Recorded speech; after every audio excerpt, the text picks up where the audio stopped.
Dhanyavad, dear devotees and friends. My name is Priyanana, and this is my Guru, Srila Bhakti Sudhir Goswami Maharaj. Goswami Nam Sudhirakyam Govinda Preshtamashaye Gaura Gadharatam Nityam Shridhara Pada Sevanam. And here is Goswami Maharaj's Guru, Srila Bhakti Rakakshidhardev Goswami Maharaj. Ki Jai. Everything good that you will hear today from me is from my Gurudev, and everything that's bad, including this weird tilk, is from my side. So let's start our journey into the stories of the day of Sri Vasanta Panchami. But first, please let me introduce you these wonderful deities, the deities of the St. Petersburg temple, Lakhta. Their name are Shri Shri Guru Gauranga Radha Madhava Sundar Jiv. And one more, I forgot to mention little Gopal. So here is he near the lotus feet of Sri Krishna, and he was brought by Vijayaraman, by his own will of course, from India. And they are here for more than 20 years. That's when Srila Gurudev came to Russia and established this temple. And here you also see a very beautiful logo of Sri Chaitanya Saraswati Math, and its motto, like Gayatri Murarishta Kirtanad Hanam Radha Padam Dimahi. Yes, and this wonderful flute which says Navadvip Sri Chaitanya Saraswati Math Nadia.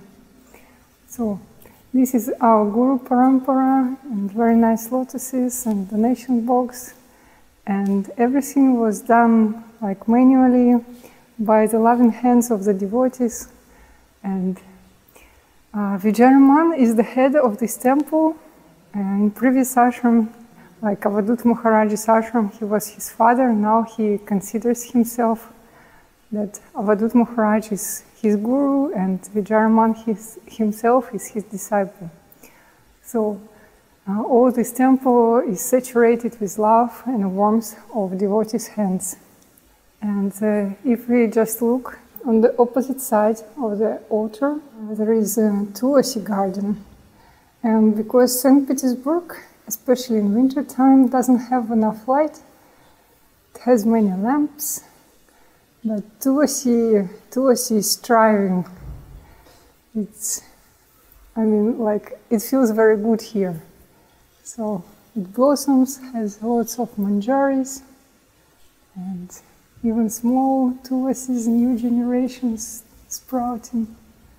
So feeling very wonderful and very in a very luxurious state of being, I'd say.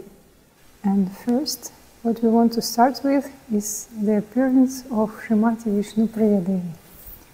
And Srimati Vishnu Priya is maybe not so widely or like openly known to the public as Sriman Mahaprabhu, but nevertheless she always follows. I mean, her personality is kind of hidden for us. But we know if she didn't sacrifice her family life, Sriman Mahaprabhu to the people, then nothing would happen.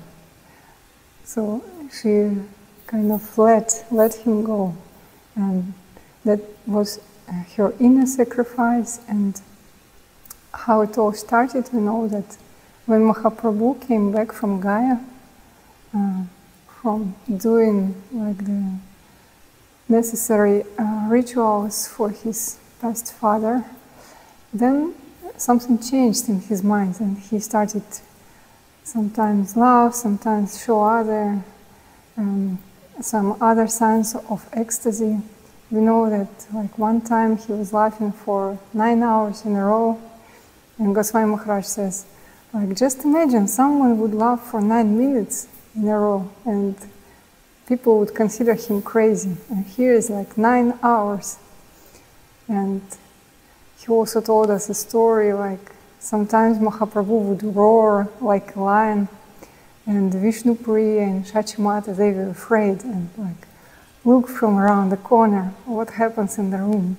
And then Shachimata like, would put Vishnu Priya Devi in front of Mahaprabhu, like hoping that like some sentiment will come to his heart and he will like come back to so-called normal consciousness.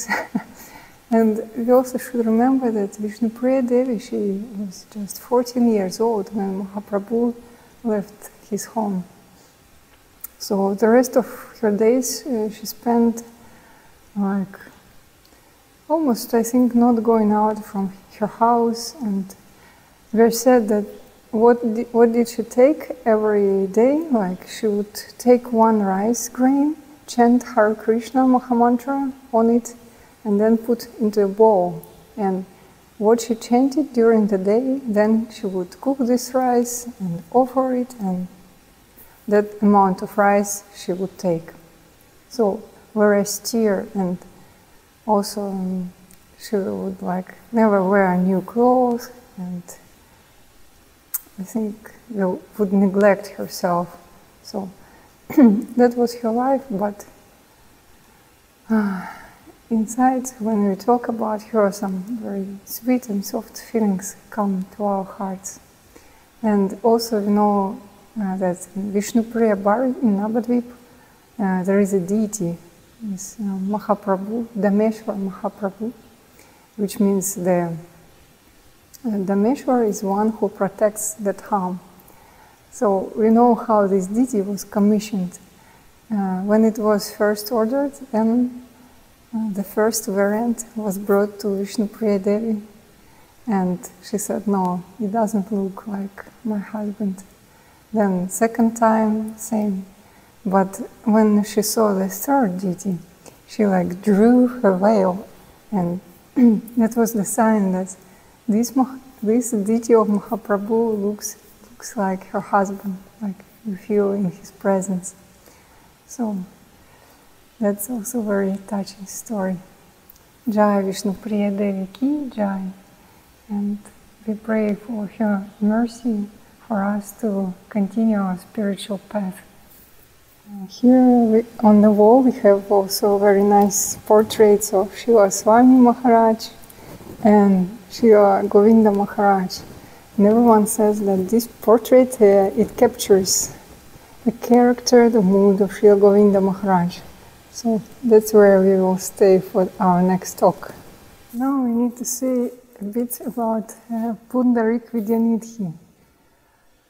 Also, as Vishnu Priya Devi, he was not like very, very famous or like, I mean, in his character, he wasn't like showing off or something, as Vaishnavas usually don't show off.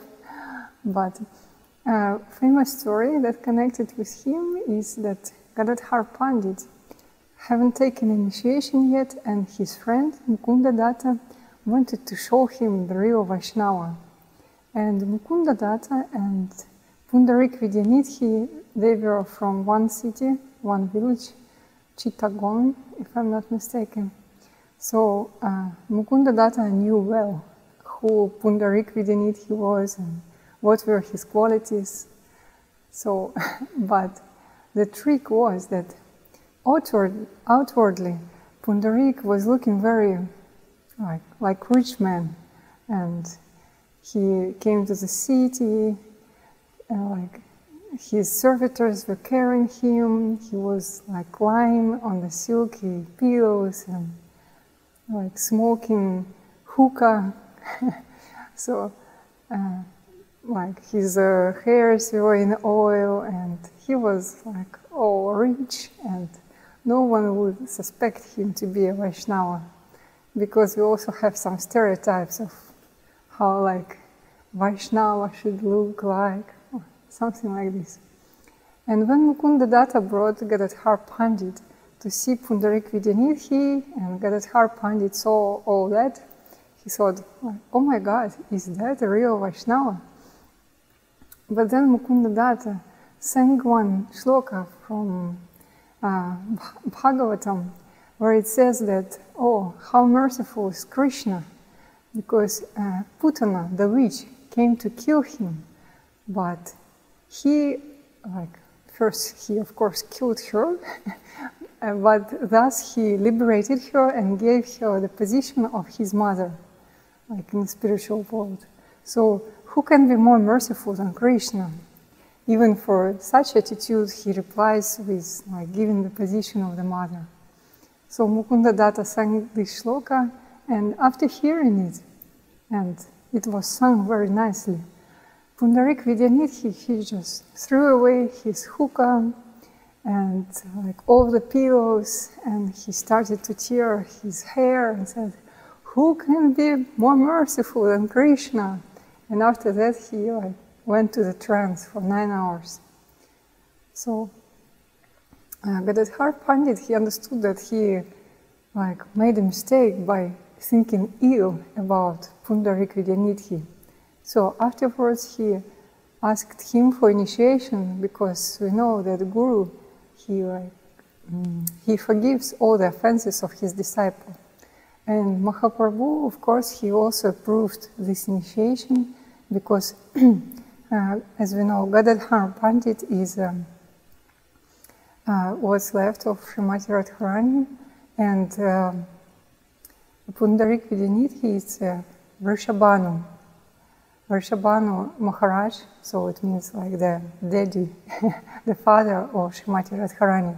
So actually, it was meant to be that Pundarik Vidyanidhi would become Gadadhar Pandit's guru. And also we know that Srila Gurudev, when he was telling this story, he would say something like, and the tobacco that Pundarik Vidyanidhi smoked was very nice, as if he was in that spiritual realm, and not as if, and he could see what's going on and what kind of tobacco and so on.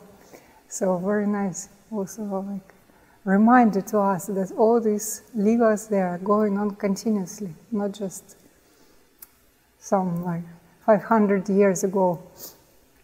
And Mahaprabhu himself, he changed the name of Pundarik Vidyanidhi to Premanidhi. So we know Vidya, it means knowledge, and Nidhi is the ocean. So it's like the ocean of knowledge. But Mahaprabhu called him Premanidhi, which means the ocean of prema, the ocean of love for Godhead. And another thing we know about him, that Pundarik Vidyanidhi, he couldn't tolerate to see how the people go to Ganges to wash the clothes or to take bath. He himself will go there early in the morning or even at night to just take some drops on his head to worship her, and then came back to his house, but not doing any mundane stuff to Holy Mother Ganges. That was his attitude, and he especially had one house, he lived in another place, but he had a house in Navadvip to have this opportunity to be amongst the Vaishnavas and to come to worship Mother Ganges. That's his wonderful personality. Jai Pundarik Premanidhi ki Jai.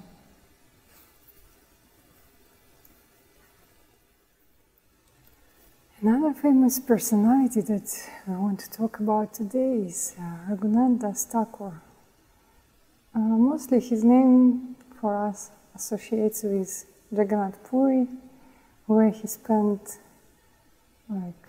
his last days, last years, with Mahaprabhu and with his associates.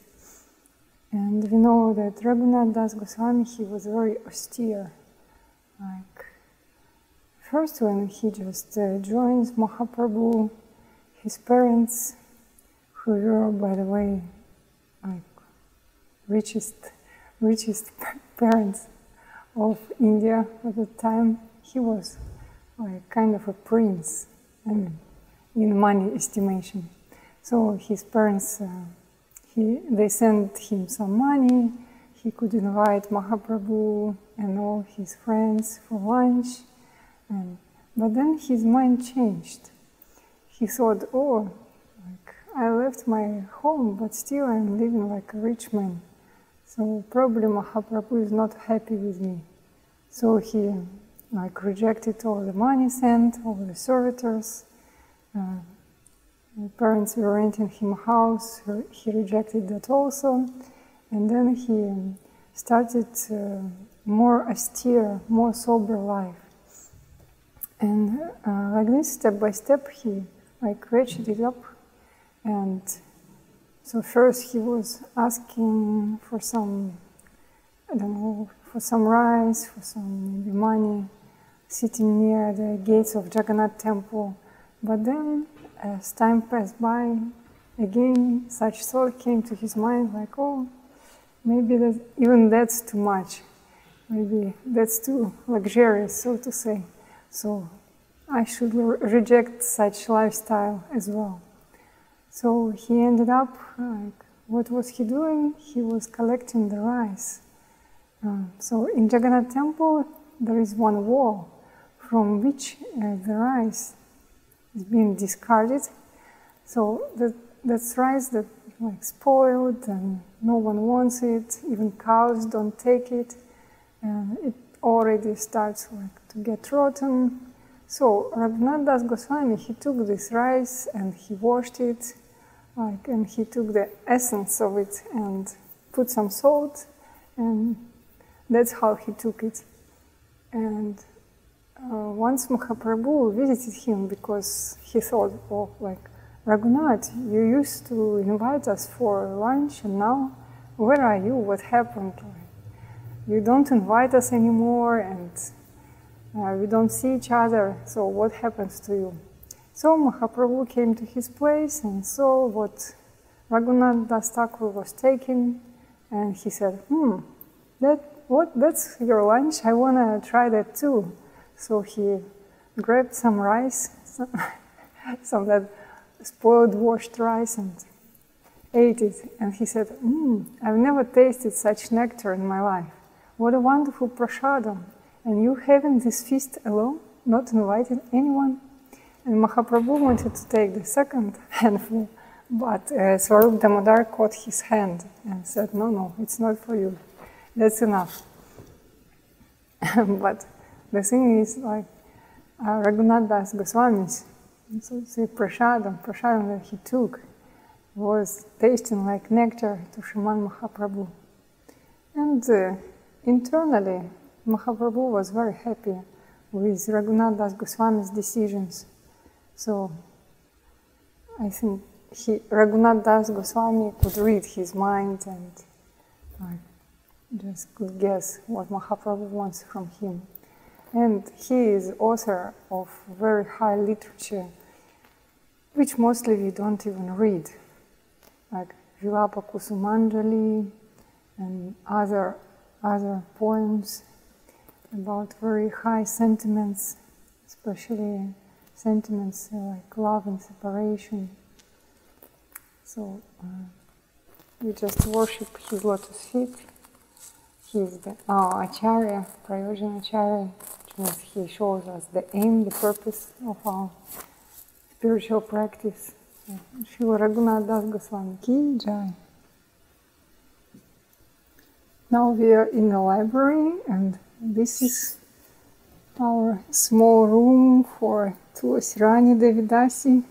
She's making garlands for the deities, very nice ones. And she's been here for... Сколько вы уже здесь делаете гирлянды? For at least 12 years. Yes. She met Srila Gurudev and got both initiations from him, and very inspired, and still. She's also from Siberia. That's her art. So another personality that appeared in this wonderful day is Srila Raghunandan Das Thakur. And I've chosen this location with our dear deities because now we will speak a bit about the Lord in his deity form and our little Ladu Gopal as well. So Raghunandan Das Thakur, he was saint from very young age, so to say, and maybe you can refer to his life more than I now, because when the story took place, he was like from 10 to 12, something like this, a teenager, a boy.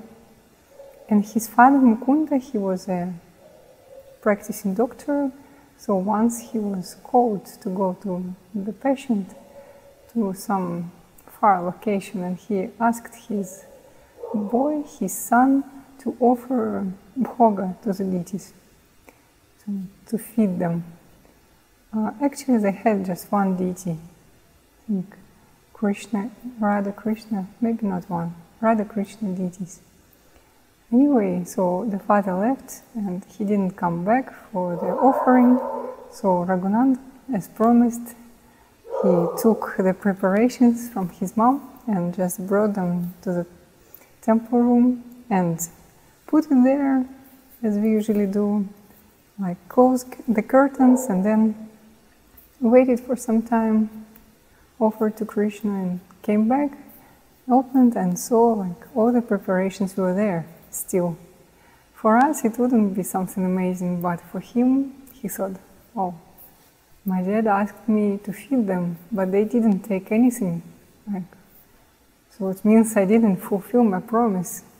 And he started pleading with them, pleading with the deities, please take something, Krishna, you take something, because otherwise my dad comes back and he will punish me, because you didn't take anything. So that carried on for some time, and then finally, there are different variants of the story, but in one, the deity said, oh, but you know I'm the deity, and usually deities, they do not take food. It's just something like you offer and then as if I take some food. And Raghunandan replied, yeah, but also deity, they do not talk, so as you started talking, then please take some food and that will be the deal. So he very proudly he left, and Krishna took everything, and then Raghunandan came back for the plates and was very happy to see that nothing left. But his mom wasn't that happy to see this. And he said oh my God, what happened? Did you took all the prasadam yourself? How come? And Raghunandan just replied innocently, no, of course not. I fed Krishna, I fed Gopal, and Gopal took everything. But that wasn't good enough for his mom. Carry on insisting that the boy himself, he just ate all the prasadam and didn't leave anything for his dad and mom. So then his mother said, okay, let's wait for your father and see what he says. And long story short, when his father came back, the story repeated, and finally dad said okay, prove me. So he hid himself, and Raghunandan, he came with another plate and again started pleading with Krishna, please take something. And Krishna took. Then suddenly father came in, and the deity of Raghunandan Das Thakur, you can see he still has some ladu in his hand. So he's still holding caught red-handed, ladu-handed. So very nice story. And then when Mukunda and his son Raghunandan came to see Mahaprabhu, Mahaprabhu asked, oh Mukunda, in your family, who is the father and who is the son? Seems to be a tricky question, or obvious question, but Mukunda, he understood the mind of Mahaprabhu, and he said, in my family, Raghunandan is father and I'm his son. because he possesses the superior type of devotion. Like he even made Krishna deity to take some bhoga. So we receive devotion from him, inspiration from him. It means he is the Father. So such a wonderful personality, Raghunandan Das Thakur ki Jai. So we came down to Prasadam Hall, and its walls are full of the photos. Here we can see Srila Gurudev came for the temple beginning. They put the first stones, and you can see the plans done by Srila Gurudev himself. And these are Vijayaraman and Avadut Maharaj. And so, yeah, we can see that its walls are full with Srila Gurudev's photos, and this is Vijayaraman's portrait. And we can see also Nabadvip temple here, some models, and Govinda Kund. Yeah. So here's Vijayaraman. And the rest of the walls are taken by the photos of Srila Gurudev in Puri, in Vrindavan. It's kind of cult of Srila Gurudev, and we are of course very happy with that. He is here reading some newspaper, and this is Satya Sundar, Bhakti Lalita Devi, Srila Gurudev, Rasabdi Prabhu, and Sita Devi, I believe. So there's a full story just here on the walls of Srila Gurudev happily listening to the music and so on. And it's a nice reminder, because when you see these photos, of course you came back to those days, who knows them, or just wondering what was the story behind the picture. Jai Srila Gurudev, Srila Avadut Maharaj, and Srila Vijayaraman Prabhu ki Jai. Okay, now we are going to enter Lakhta kitchen, the sacred, the holiest places of all. Okay, here the devotees cooking Namarupa Devidasi. Yes, Yadumani Prabhu. Okay, and Damodar Prabhu somewhere there, hiding. Yes. This is a very holy spot where the stove is, for festival preparations, and now guys are just doing some lunch. But there are lots of spices and lots of history. Yes, yes. And some apples from our garden. Local apples. Okay, yes. And yes, and Sri Jagannath Ji as a symbol of 52 offerings made every day. Well, we have just 3, or maybe 5, but nevertheless, happy to share. This is the distribution window. Now it's closed, but nevertheless worthwhile showing. Navadvip portrait of the temple. Srila Rani Maharaj doing some puja for George Harrison.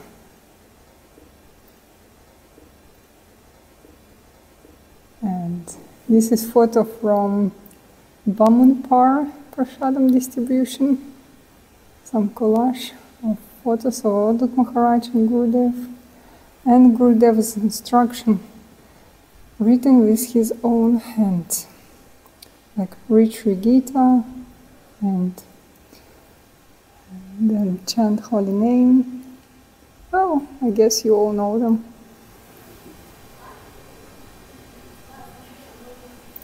All done with love and affection. I love these ones. Nice holy cows. Ta-da! At our temple from a bit afar. There is a flag with tilak on it, and this Finnish Gulf over there, and special gazebo that Vijayaraman constructed specially for Srila Gurudev. Can you see those cows on the top of the gate? So now we will proceed directly to the gazebo. And the entrance here is very interesting. It's like a copy of, I believe, Rupa Goswami's Samadhi in Vrindavan.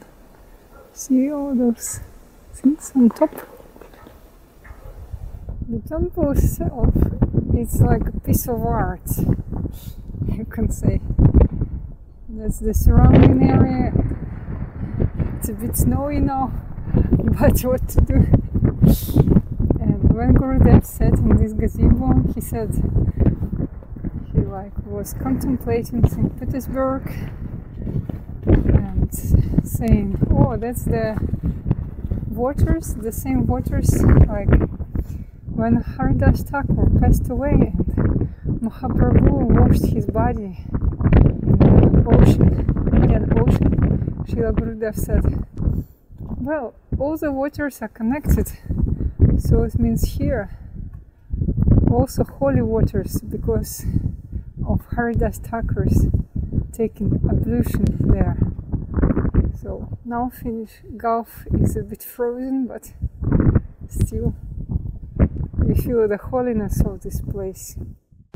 So, while we're still here in this holy gazebo, we want to remember that today is also the disappearance of Vasanta Thakur, who is known for his outstanding ability to reveal the senses, the hidden senses of the scriptures.